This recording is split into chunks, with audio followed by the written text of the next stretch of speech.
하나님의 말씀은 예레미야 29장 11절 말씀입니다.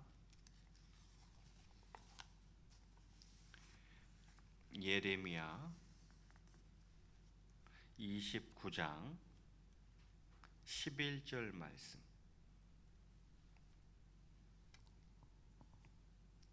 우리 한 절 말씀이니까 다 같이 한 목소리로 봉독하도록 하겠습니다. 시작. 여호와의 말씀이니라. 너희를 향한 나의 생각을 내가 아나니 평안이요 재앙이 아니니라. 너희에게 미래와 희망을 주는 것이니라. 아멘. 할렐루야. 예, 반갑습니다. 우리 앞뒤좌우로 한번 인사하시겠습니다. 사랑하고 축복합니다. 반갑습니다. 자, 오늘은 성경 읽기표 진도에 따라서 예레미야서 말씀을 가지고 하나님의 생각이라는 제목으로 함께 말씀의 은혜를 나누고자 합니다. 자, 설교 제목이 뭐라고요? 하나님의 생각. 자, 오늘 본문 예레미야서 29장은 먼저 배경을 보면 이 본문은 이제 바벨론 포로들에게 보낸 예레미야의 편지입니다. 지금 현재 이스라엘은 어느 나라의 포로로 끌려간 상태입니까? 바벨론의 포로로 끌려간 상태입니다. 그 바벨론의 포로로 끌려가 있는 그 이스라엘 백성들에게 예레미야가 편지를 써서 보내는 내용이다, 그런 말이죠. 예레미야는 고향과 가족을 잃은 채 바벨론에서 고향을 그리워하며 절망적인 생활을 하고 있는 이스라엘 백성들에게 포로 생활이 상당히 오래 지속될 것이라고 말을 합니다. 번영하고 형통한 백성들에게 진실을 선포하는 것도 용기가 필요합니다. 하지만 희생당하고 상처받고 고통당하는 백성들에게 진실을 선포하는 것은 더욱 큰 용기가 필요합니다. 이스라엘 백성들의 포로 생활이 상당히 오래 지속될 것이라고 예레미야 선지자가 이야기하고 있는 것이에요. 그러면서 오늘 그 가운데에 본문 말씀이 나오는 것이죠. 여러분, 어려운 때를 지나다 보면 신자들 마음속에 이런 의문이 듭니다. 하나님의 생각은 뭐지? 도대체 하나님의 생각은 뭐지? 이런 의문이 든다라는 거죠. 여러분, 하나님의 생각은 무엇입니까? 그 중에 하나 오늘 예레미야가 이렇게 말씀하고 있습니다. 오늘 본문을 제가 한 번 더 봉독해 올리겠습니다. 여호와의 말씀이니라. 너희를 향한 나의 생각을 내가 아나니 평안이요 재앙이 아니니라. 너희에게 미래와 희망을 주는 것이니라. 이렇게 말씀하고 있습니다. 이 말씀은 바벨론에서의 70년간의 포로 생활을 재앙으로 받아들이는 이스라엘 백성들에게 하나님께서 그들을 포로 생활에 처하게 하신 본 뜻을 설명하신 것입니다. 즉, 하나님께서 이스라엘 백성들을 비록 70년 동안의 포로 생활에 처하게 하셨지만 그것은 그들을 멸망케 하기 위함이 아니라 그들로 하여금 하나님의 백성으로서 참 회개와 결단의 기회로 삼게 하심으로써 하나님과의 관계를 회복하고 그로 인해 참된 평화와 소망을 갖도록 하기 위함이라는 것입니다. 지금 바벨론에서 포로 생활하고 있는데 70년이에요. 70년. 이것을 이스라엘 백성들은 자꾸 재앙으로만 받아들이려고 하는 것이죠. 하나님께서 그 70년간의 포로 생활을 허락하셨지만 그것은 그들을 멸망케 하기 위함이 아니라는 거예요. 그 시간들을 통해서 하나님의 백성으로서 정말 참된 회개, 정말 새로운 결단, 그런 기회로 삼으라는 거죠. 그래서 그것을 통해서 하나님과의 관계가 회복되어지고 또 그로 인해서 참된 평화와 소망을 갖도록 하기 위함이다, 이렇게 하나님은 말씀하고 있는 거죠. 이와 같이 하나님의 자기 백성에 대한 징계는 재앙이 아니라 오히려 은혜의 다른 표현인 것입니다. 또 다른 은혜라 이 말이죠. 여러분, 우리는 힘들고 어려운 삶의 정황 가운데에서도 이 말씀을 믿을 수 있어야 합니다. 너희를 향한 나의 생각, 내가 안다. 그 생각이 어떤 생각인지 내가 안다. 그 생각은 평안이요 재앙이 아니니라. 너희에게 미래와 희망을 주는 것이니라. 이 말씀을 힘들고 어려운 우리의 이 삶의 정황 가운데에서도 이 말씀을 믿을 수 있어야 합니다. 힘들고 어려워서 절대 쉽지는 않지만 그래도 하나님의 이 말씀을 믿어야 합니다. 하나님의 생각은 그렇습니다. 평안이며 미래이며 희망이라고 성경을 말씀하고 있습니다. 그 하나님의 생각은 먼저 계수할 수가 없습니다. 시편 40편 5절 말씀에 보면 이렇게 기록하고 있습니다. 우리 같이 한번 읽어볼까요? 우리 화면 보면서 한번 같이 읽겠습니다. 시작. 여호와 나의 하나님이여, 주께서 행하신 기적이 많고 우리를 향하신 주의 생각도 많아 누구도 주와 견줄 수가 없나이다. 내가 널리 알려 말하고자 하나 너무 많아 그 수를 셀 수도 없나이다. 하나님의 생각은 계수할 수가 없습니다. 하나님의 생각은 우리가 감히 그 수를 헤아릴 수가 없을 만큼 많습니다. 하나님의 생각은 우리가 계수할 수가 없다 이 말이죠. 그래서 시편 기자도 말하지 않습니까? 우리를 향하신 주의 생각이 많아, 너무 많아 그 수를 셀 수도 없나이다 이렇게 이야기를 합니다. 하나님의 생각은 평안이요, 하나님의 생각은 미래와 희망이라 했습니다. 저는 그것을 이해할 수 없는데요. 지금 이 상황에서 하나님의 생각이 평안이라고요? 하나님의 생각이 미래와 희망이라고요? 저는 그걸 도대체 이해할 수가 없는데요. 하나님의 생각은 계수할 수가 없습니다. 또한 하나님의 생각은 깊습니다. 시편 92편 5절 말씀에 보니까 이렇게 기록하고 있어요. 여호와여, 주께서 행하신 일이 어찌 그리 크신지요, 주의 생각이 매우 깊으시니이다 이렇게 이야기해요. 하나님의 생각은 우리가 감히 그 깊이를 헤아릴 수가 없을 만큼 깊습니다. 하나님의 생각은 심히 깊습니다. 우리가 이것을 알아야 합니다. 하나님의 생각은 이게 바둑으로 치면 수라고 할 수 있겠죠. 여기서 말하는 수는 수적인 수이긴 하지만 하나님의 생각은 그 수를 헤아릴 수가 없고 계수할 수가 없고 감히 우리의 머리로 이게 계수가 안 되고, 또 하나님의 생각은 힘이 깊다는 거예요. 우리 생각처럼 얕지가 않다는 거예요. 굉장히 깊으시다는 거죠. 뿐만이 아닙니다. 하나님의 생각은 우리의 생각과 다르며 높습니다. 생각이 높습니다. 이사야서 55장 8절과 9절에 이렇게 기록하고 있어요. 우리 이거 거의 외우는 말씀이죠. 우리 한번 이어서 한번 같이 8절과 9절 봉독하겠습니다. 시작. 이는 내 생각이 너희 생각과 다르며 내 길은 너희 길과 다름이니라. 여호와의 말씀이니라. 이는 하늘이 땅보다 높음같이 내 길은 너희 길보다 높으며 내 생각은 너희의 생각보다 높으니라. 8절 상반절에 뭐라고 말씀합니까? 이는 내 생각이 너희 생각과 다르며 이렇게 되어 있죠. 하나님의 생각은 우리의 생각과 차원이 다릅니다. 내 생각은 너희 생각과 다르다는 거예요. 우리의 생각과 하나님의 생각, 이거 완전히 이제 차원이 다른 거라는 거죠. 그리고 9절 끝자락에서는 뭐라 그랬습니까? 내 생각은 너희의 생각보다 높으니라 또 이렇게 말씀하셨죠. 하나님의 생각은 우리가 감히 그 높이를 헤아릴 수 없을 만큼 높습니다. 하나님의 생각은 심히 높다라는 것입니다. 여러분 보세요.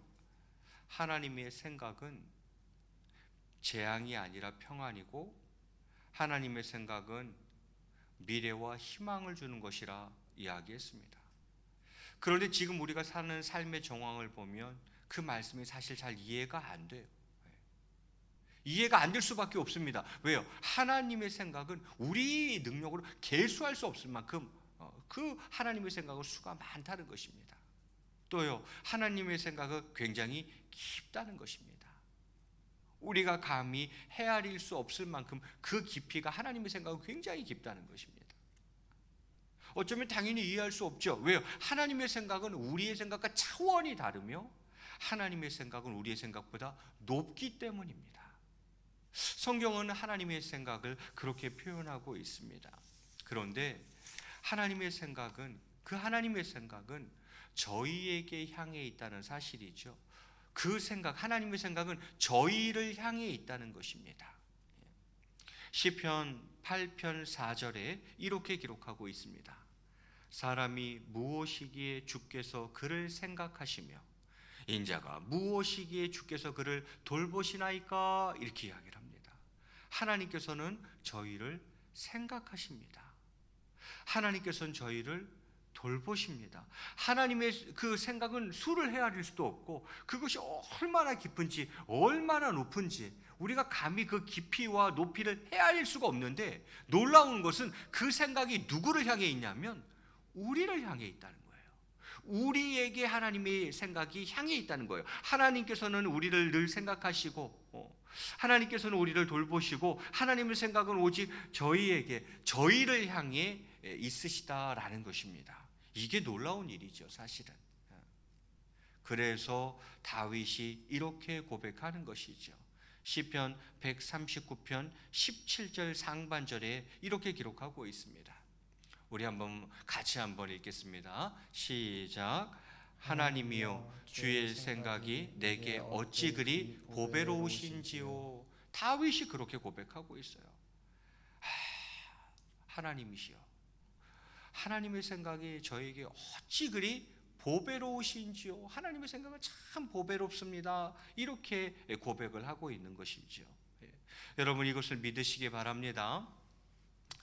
하나님의 생각, 도대체 하나님의 생각이 뭐지? 하나님 무엇을 생각하고 계신 거지?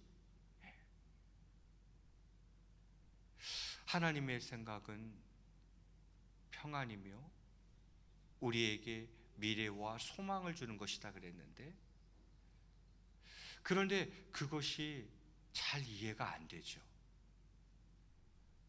그런데 수적인 개념으로 보면 하나님의 생각은 계수할 수가 없고, 깊이라는 차원에서 보면 하나님의 생각은 그 깊이를 우리가 다 헤아릴 수도 없고, 높이라는 측면에서 보면 하나님의 생각은 심히 높아서 우리가 그 높이를 헤아릴 수도 없으며, 그런데 그 생각의 방향, 그 방향이란 측면을 보니까 하나님의 생각은 온통 우리 생각뿐이야. 하나님은 저희를 생각하고 하나님의 생각은 저희에게 향해 있다는 것입니다.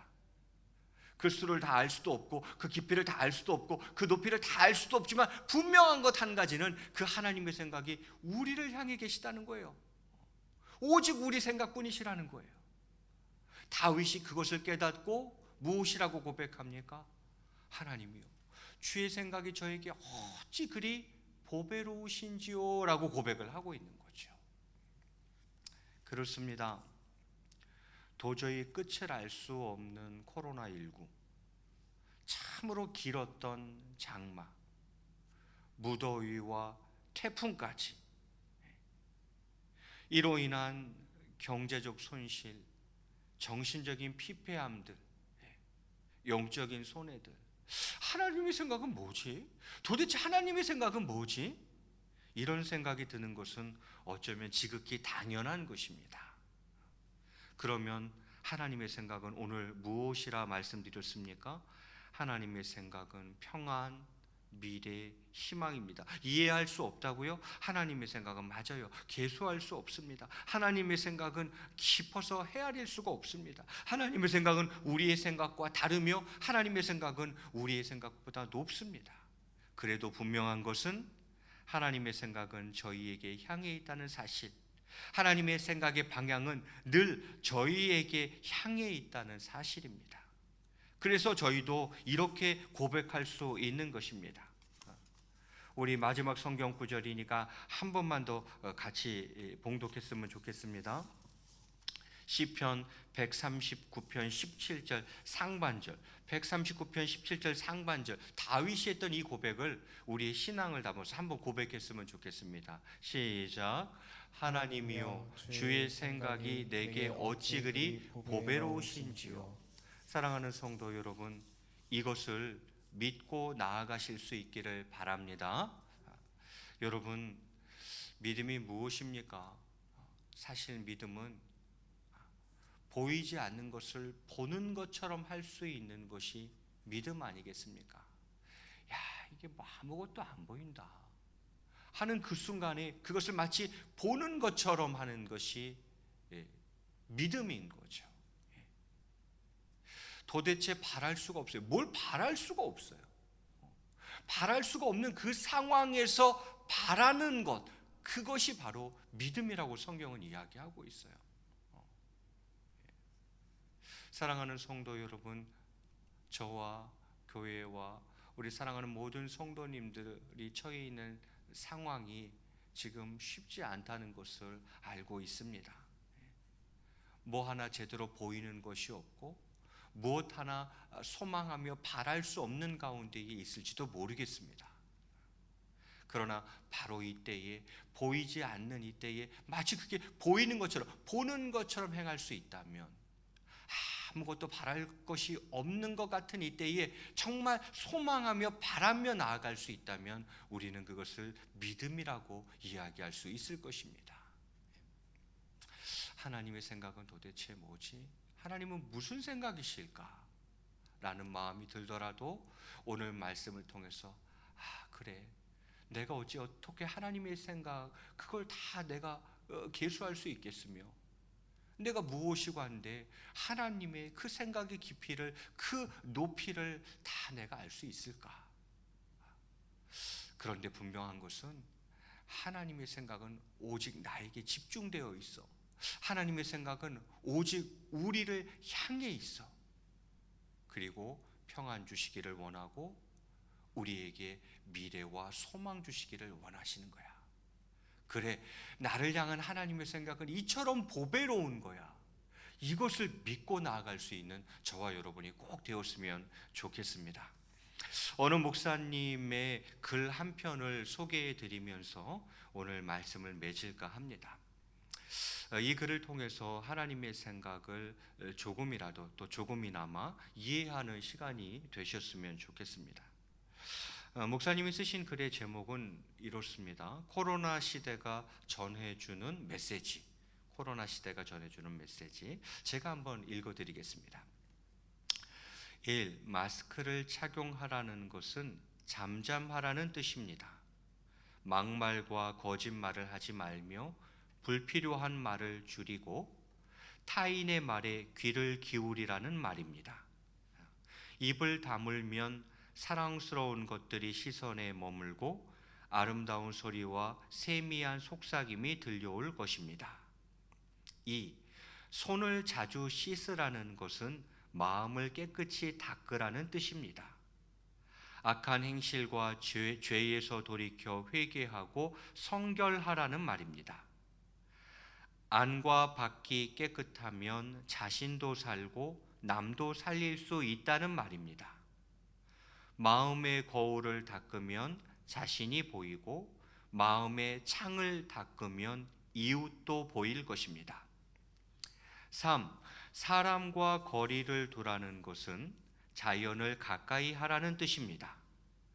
사람끼리 모여 살면서 서로 다투고 상처를 주지 말라는 말입니다. 공기와 물과 자연의 생태계를 돌보며 조화롭게 살라는 말입니다. 자연을 가까이 하면 마음이 넉넉하여 모든 것을 사랑하게 될 것입니다. 4. 대면 예배를 하지 말라는 것은 언제 어디서나 하나님을 바라보라는 뜻입니다. 위안을 얻거나 사람에게 보이려고 예배당에 가지 말고 천지에 계신 하나님을 예배하라는 말입니다. 어디서나 고요하게 하나님을 대면하면 그의 나라와 그의 뜻에 가까이 이르게 될 것입니다. 5. 집합을 하지 말라는 것은 소외된 이들과 함께 하라는 뜻입니다. 모여서 선동하거나 힘자랑하지 말고 사람이 그리운 이들의 벗이 되라는 말입니다. 우는 이들과 함께 울고 무거운 짐을 홀로 진 이들과 나누어 진다면 세상은 사랑으로 포근해질 것입니다. 감리교 어떤 한 목사님이 쓰신 글이 너무 마음에 들어서 제가 여러분에게 좀 읽어드렸습니다. 분명히 이 시대 가운데에도 하나님께서 주시는 영적인 메시지가 있으리라 믿습니다. 그 하나님의 생각을 깊이 헤아리면서 또 믿음으로 살아내는 저와 여러분의 삶이 다 되시기를 주의 이름으로 간절히 축원을 드리겠습니다. 우리 앞뒤좌우로 한번 인사하시기 바랍니다. 이렇게 인사하겠습니다. 힘내시기 바랍니다. 우리 같이 한번 말씀 놓고 기도하도록 하겠습니다. 이 시간 한번 같이 기도할 때에 오늘은 우리가 하나님의 생각에 대해서 같이 이야기를 나누었습니다. 삶의 정황이 너무 힘들고 어렵다 보니까 우리 속에 그런 생각들이 조금씩은 있는 것 같습니다. 하나님의 생각은 뭐지? 도대체 하나님의 생각은 뭔 거야? 라는 의문 말이죠. 그래서 하나님의 생각이 무엇인가를 성경을 통해서 제가 연구해 보았습니다. 그 하나님의 생각은 멸망이 아니라 재앙이 아니라 평안이며 그것은 오히려 우리에게 미래와 희망을 주기 위함이다라는 것입니다. 때로는 하나님의 생각이기 때문에 우리가 그 수를 도대체 헤아릴 수도 없고 그 깊이를 알 수도 그 높이를 감히 헤아릴 수 없지만 하나님의 생각은 언제나 그랬습니다. 나를 향해 있고 저희에게 그 생각이 향해 있다는 것입니다. 이것을 깨달은 다윗은 날 향한 하나님의 생각이 너무 보배롭습니다. 이렇게 고백했다는 거죠. 우리 사랑하는 성도님들이 이 시간 조금이라도 그 하나님의 생각을 깨달아 아는 시간이 되었으면 좋겠습니다. 우리를 향한 하나님의 생각을 알아 다시 한번 믿음으로 살아낼 수 있기를 소망합니다. 이 시간 같이 한번 말씀을 기억하면서 하나님의 생각을 깨달아 알게 하시며 또한 이 험난한 세상을 다시 한번 믿음으로 살아낼 수 있도록 역사해 주옵소서. 우리 주님이라 한번 크게 부르시고 한 1, 2분간만 합심으로 기도하겠습니다. 주여, 사랑과 은혜가 풍성하신 하나님 아버지, 저희들 오늘 하나님의 생각이 무엇일까 말씀을 통해서 살펴보았습니다. 하나님 아버지, 정말 이것은 재앙이며 멸망은 아닐까? 하나님 아버지, 그 속에 담겨진 하나님의 본의가 무엇입니까? 그것은 우리를 멸망하는 것이 아니라 살려내기 위함이며 다시 한번 회개하여 회복시키기 위함이며 우리에게 참으로 아름다운 미래와 희망을 주시기 위함임을 다시 한번 믿습니다. 때로는 하나님의 생각을 다 그 수를 헤아릴 수 없고 그 깊이를 다 깨달아 알 수 없으며 그 높이를 측량할 수 없다 할지라도 하나님의 생각은 언제나 당신께서 사랑하시는 당신의 자녀들을 향해 있었고 당신의 생각은 언제나 당신의 백성을 향해 있었음을 저희들 알고 있습니다. 하나님 아버지, 저희들 다시 한번 그것을 깨달아 알게 하시어서 하나님의 생각이 우리를 향한 하나님의 생각이 보배로움을 깨달아 알 수 있는 저희들에게 도와주시기를 원합니다. 참으로 암담하고 참담한 시대를 살아가고 있습니다. 너무나도 큰 어려움 속에 하나님 아버지 눈물 짓는 많은 이들이 있습니다. 하나님 아버지, 정말 그들 가운데 다시 한번 믿음을 허락하여 주시옵소서. 보이지 않는 것 가운데 보는 것처럼 행할 수 있는 자들, 하나님 아버지, 아무것도 바라고 소망할 수 없는 상황 가운데에도 또 바라고 또 소망하며 나아갈 수 있는 사람들, 하나님 아버지, 정말 저희들은 믿음으로 살아가고 믿음의 사람으로 살아가고 믿음으로 승리하며 살아갈 수 있기를 소원합니다. 하나님 아버지, 믿음의 믿음을, 은혜의 은혜를 부어주시기를 원합니다. 하나님 아버지, 이 어려운 시대 가운데에도 이 속에 담겨진 하나님의 메시지를 읽어낼 수 있는 저희들 되게 하시고 하나님 아버지, 정말 하나님의 그 마음과 뜻을 헤아리며 하나님의 생각을 헤아리며 살아갈 수 있는 저희들 될 수 있도록 도와주시기를 원합니다. 부족한 종 다시 한번 사랑하는 성도님들과 저희의 가정을 위해 기도하며 나아갈 때에 하나님 아버지, 정말 저희들 가운데 다시 한번 믿음을 허락해 주시고 정말 저들의 믿음을 새롭게 하시고 믿음의 반석이 든든히 서서 하나님 아버지, 이 시대를 감당하며 하나님 아버지 힘차게 살아나갈 수 있는 저희들 되게 도와주시기를 원합니다. 오늘도 믿음 가운데 이 염려를, 모든 염려를 하나님께 맡기고 앞으로 나아가기를 소원하오니 주님께서 역사하여 주시고 하나님 아버지 동행하여 주시고 꼭 승리할 수 있도록 주님 은총을 베풀어 주시옵소서. 오 하나님 아버지 함께해 주옵소서. 역사해 주옵소서. 오 하나님께서 은혜 베풀어 주실 줄 믿습니다. 주님 인도하여 주시옵소서. 사랑의 주님, 다시 한번 우리를 향한 하나님의 생각이 얼마나 보배로운지를 깨달아 아는 저희들 되게 도와주시고, 참으로 힘든 시대를 살아가고 있지만 믿음의 사람으로서 믿음을 가지고 믿음으로 승리하며 살아갈 수 있는 저희 모두가 될 수 있도록 은혜를 베풀어 주시옵소서. 사랑하는 동원의 권속들 각 가정 위에와 또 이 사회 위에, 나라와 민족 위에 하나님께서 은혜를 베풀어 주실 줄로 믿습니다. 역사하여 주시옵소서. 감사하며 이 모든 말씀 우리 주 예수 그리스도의 이름으로 간절히 기도드리옵나이다. 아멘.